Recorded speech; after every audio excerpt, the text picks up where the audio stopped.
ইতিমধ্যে 26,000 চাকরি বাতিলের প্রতিবাদে শিলিগুড়িতে বিজেপির এসডিও অফিস অভিযান, যে ছবি আপনাদের দেখাচ্ছি ইতিমধ্যে সরাসরি সেই ছবি দেখাচ্ছি আপনাদের।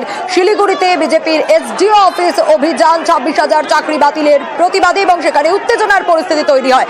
এখন কি অবস্থা আরো বিস্তারিত জানতে পারবো, পার্থ রয়েছে আমার সঙ্গে। পার্থ, দেখো এসএসসিতে নিয়োগ দুর্নীতি এবং 26,000 শিক্ষক শিক্ষিকার চাকরি চুরি, এই দুই মূলত ইস্যুকে সামনে রেখে কিন্তু আজকে বিজেপির এই শিলিগুড়ি এসডিও অফিস অভিযানের ডান্সায় ঘেরাবে এবং এয়ারপুর মোড় থেকে র্যালি শুরু হয়ে কিছুক্ষণ আগে এসডিও অফিস সামনে এসে পৌঁছালে পুলিশ ব্যারিকেড তারা ভেঙে দেয়। পুলিশ প্রথম যে ফার্স্ট ব্যারিকেড তারা ভেঙে দেয় এবং সেখানে কিন্তু পুলিশের সঙ্গে সাময়িক ধস্তাধস্তি হয় এবং উত্তেজনাকর পরিস্থিতি তৈরি হয়। এই মুহূর্তে কিন্তু সেই পরিস্থিতি এখনো কিন্তু অব্যাহত রয়েছে। বিশাল পুলিশ বাহিনী এসডিও অফিসের যে মেইন গেট, সেই মেইন গেটে সামনে দাঁড়িয়ে রয়েছে যাতে সেকেন্ড গেট যাতে কোনোভাবে ভাঙতে না পারে আন্দোলনকারীরা, সেই চেষ্টায় তারা পুলিশ সক্রিয় রয়েছে। অন্যদিকে আন্দোলনকারী বিজেপিরা, যার এই মিছিলের নেতৃত্ব ছিলেন দার্জিলিং এর সাংসদ রাজু কিস্তার, ছিলেন একাধিক এই এলাকার বিজেপি বিধায়ক এবং শিলিগুড়ি পৌরসভার কাউন্সিলররা, এবং প্রথম ব্যারিকেড ভাঙলেও দ্বিতীয় ব্যারিকেড কিন্তু ভাঙতে পারেনি। তার আগে পুলিশ আটকে দিয়েছে এবং মেইন যে গেট এসডি অফিসে সেই গেটেও কিন্তু বিশাল পুলিশ বাহিনী পাহারা রয়েছে।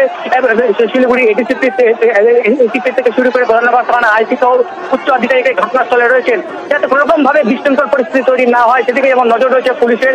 আপাতত কিন্তু ফার্স্ট ব্যারিকেড ভেঙে দেওয়ার পরে সেকেন্ড ব্যারিকেড ভাঙতে পারেনি এবং আন্দোলনকারীরা ঠিক এসডিও অফিসে উল্টা দিকে যে রাস্তায় তারা বসে পড়েছে এবং সেখানে তারা ইতিমধ্যে কিন্তু সেই হিল প্যাট্রোলের একাংশ তারা অবরোধ করেছে, এই হিল প্যাট্রোলের একাংশ তারা অবরোধ করেছে এবং সেখানে কিন্তু একদিকে সেই তাদের যে দুটি মূল দাবি, এসএসসিতে নিয়োগ দুর্নীতি এবং 26,000 শিক্ষক শিক্ষিকার যে চাকরি চুরি, এই মূলত দুই ইস্যুকে সামনে রেখে তাছাড়া অন্যান্য যে রাজ্য জুড়ে যে হিংসা চলছে তারও কিন্তু প্রতিবাদ জানানো হয় তাদের এই এসডিও অভিযানের মিছিল থেকে। তো এই মুহূর্তে তোমাকে যেটা জানিয়ে রাখি, ফার্স্ট ব্যারিকেড ভাঙলো বিজেপি কর্মী সমর্থকরা, তারা কিন্তু সেকেন্ড ব্যারিকেড ভাঙতে পারেনি এবং ফার্স্ট ব্যারিকেড ভাঙলো, সেকেন্ড ব্যারিকেড কিন্তু তারা ভাঙতে পারেনি এবং এসডিও অফিসের ঠিক উল্টো দিকে সেখানে কিন্তু তারা এই মুহূর্তে অবরোধ করে বসেছে বিজেপি কর্মী সমর্থকরা এবং এসডিও অফিসের ঠিক উল্টো দিকে সেখানে বিজেপি কর্মী সমর্থক তারা কিন্তু অবরোধ করে। অবশ্যই আমরা নজর রাখবো বিজেপির এসডিও অফিস অভিযান আর সেখানে উত্তেজনার পরিস্থিতি। সল্টলেকে জিসি ব্লকের ডাকাতি, অফিসের তালা ভেঙে ঢোকে 4 দুষ্কৃতী, প্রায় 1.5 কোটি টাকা লুট করে চম্পট। সরাসরি চলে যাব, আমাদের প্রতিনিধি রয়েছেন সুদীপ্ত, কখন ঘটলো এই ডাকাতির ঘটনা? যারা এর সঙ্গে যুক্ত তাদেরকে চিহ্নিত করা গেছে?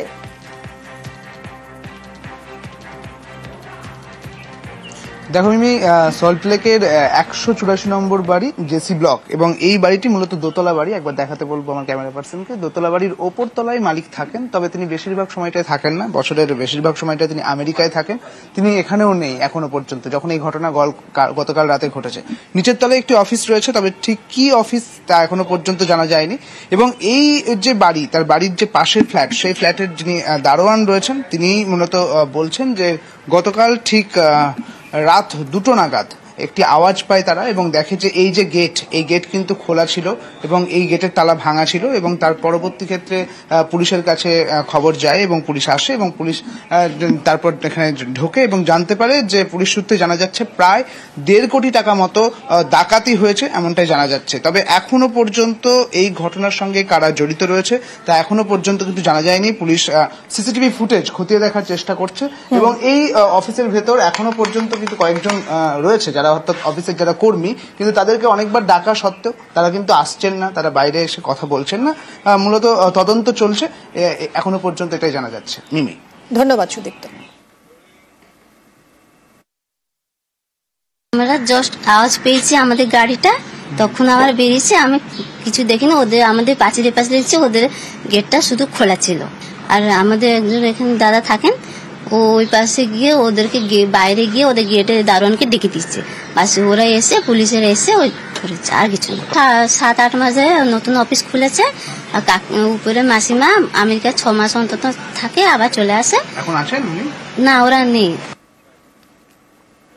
পিডব্লিউডির থেকে লিজ নেওয়া জমি আর সেখানেই চাষবাস করে হাওড়ার জগৎবল্লভপুরের ঘোড়া পরিবার। সেই জমি দখলের চেষ্টার অভিযোগ, বাধা দিলে বাড়িতে চড়াও, ভাঙচুর, হুমকি, মারধর। রেহাই পায়নি বিশেষভাবে সক্ষম তরুণীও। অভিযুক্তরা পলাতক। মাঠে এসে গরম জুগছে ওপেন গরম বাড়িতে ভাঙচুর, বাইক ভাঙচুর, হুমকি, গালাগালি।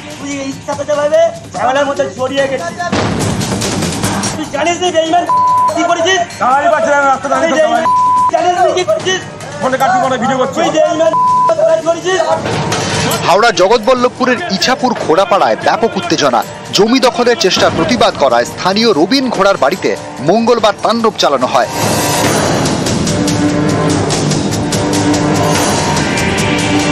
রবিন ও তার স্ত্রীকে চলে মারধর, এমনকি রবিনের বিশেষভাবে সক্ষম মেয়েকেও মারধর করা হয় বলে অভিযোগ।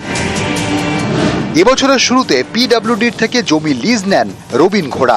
সেই জমিতে তিনি চাষবাস করেন। এই জমির পিছনে স্থানীয় বিদ্যুৎ ঘোড়া এবং সুজয় ঘোড়ার জমি। অভিযোগ, রবিনের লিজ নেওয়া জমি দখলের চেষ্টা করেন বিদ্যুৎ ও সুজয়। এ নিয়ে দুপক্ষের মারামারি হয়, পুলিশে অভিযোগও দায়ের হয়। অভিযোগ, জামিন পেয়ে ফের চড়াও হন বিদ্যুৎ ও সুজয়। গুন্ডা ভাড়া করে দলবল নিয়ে হামলার অভিযোগ। অভিযোগ, জমির লিজের কাগজ লুটের চেষ্টা করা হয়, না দেওয়ায় তাণ্ডব।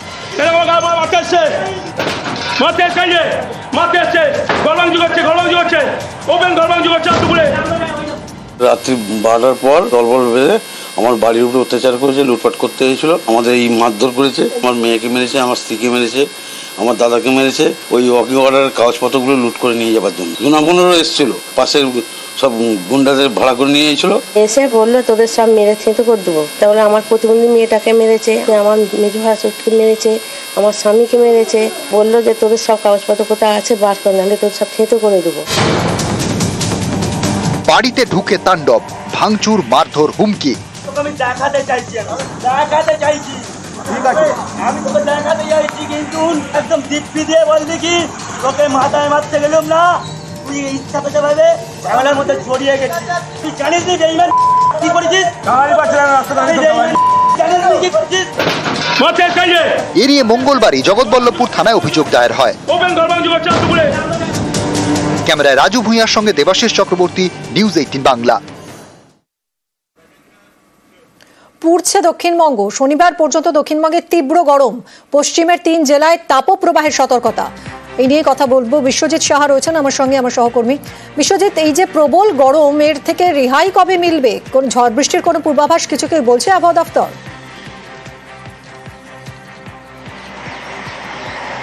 ঝড় বৃষ্টি সপ্তাহান্তে আবার ফিরতে পারে, তবে তার আগে যেরকম তুমি বললে মিমি, যে পুড়ছে দক্ষিণবঙ্গ, একেবারেই দাবদাহ বাড়বে।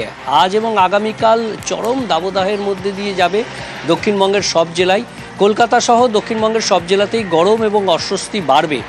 শনিবার পর্যন্ত এই দাবদাহ চলবে। তবে সবথেকে বেশি কষ্টদায়ক অর্থাৎ তাপপ্রবাহের সতর্কবার্তা জারি করা হয়েছে ইতিমধ্যেই পশ্চিম বর্ধমান, বাঁকুড়া এবং বীরভূম, এই 3 জেলার জন্য।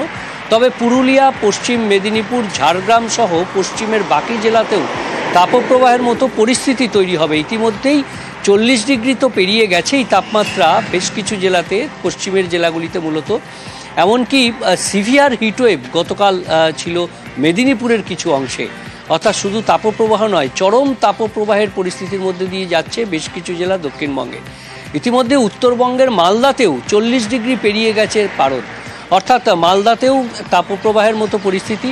উত্তর দিনাজপুর, দক্ষিণ দিনাজপুরের কিছু অংশেও এই গরম ও অস্বস্তিকর আবহাওয়া থাকবে। তবে ওপরের দিকের জেলাতে বিক্ষিপ্তভাবে হালকা বৃষ্টি চলতে পারে।